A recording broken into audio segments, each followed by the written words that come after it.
Headlines नंतर एक बातमी. उद्योगमंत्री उदय सामंत यांनी केलेल्या गौप्यस्फोटासंदर्भातली. उपमुख्यमंत्री पदावरून त्यांनी हा गौप्यस्फोट केलाय. विजय वडेट्टीवार हे स्वतःचा प्रस्ताव घेऊन एकनाथ शिंदेंकडे आले होते असा गौप्यस्फोट सामंत यांनी केलाय. तर मी आडकाठी वाटत असल्यामुळे माझी बदनामी केल्याचंही उदय सामंत यांनी म्हटलंय. उद्योगमंत्री उदय सामंत यांनी मोठा गौप्यस्फोट केलेला आहे उपमुख्यमंत्री पदावरून. विशेषतः मी विजय वडेट्टीवार साहेबांच्या टीकेकडे तुमचं लक्ष वेधतो, कारण त्यांनी ही सुरुवात केली.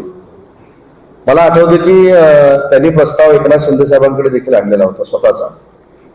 आता कदाचित त्यांना असं वाटत असेल की मी आडकाठी त्यावेळी बनलो असेल, आता कोणाची बदनामी करायची, तर उदय सामंतची बदनामी करायची. त्याच्यामुळे त्यांना कोणामार्फत फोन गेला होता, कोण त्यांच्याशी बोललं होतं, की माझ्याकडे जेवढी इत्थंभूत माहिती आहे तेवढी कोणाकडे नाही. परंतु मी परवा देखील सांगितलं, मी काही पॉलिटिकल एथिक्स पाळतो, निर्बंध पाळतो. त्याच्यामुळे ह्या गोष्टी झालेल्या मी सोडून देतो.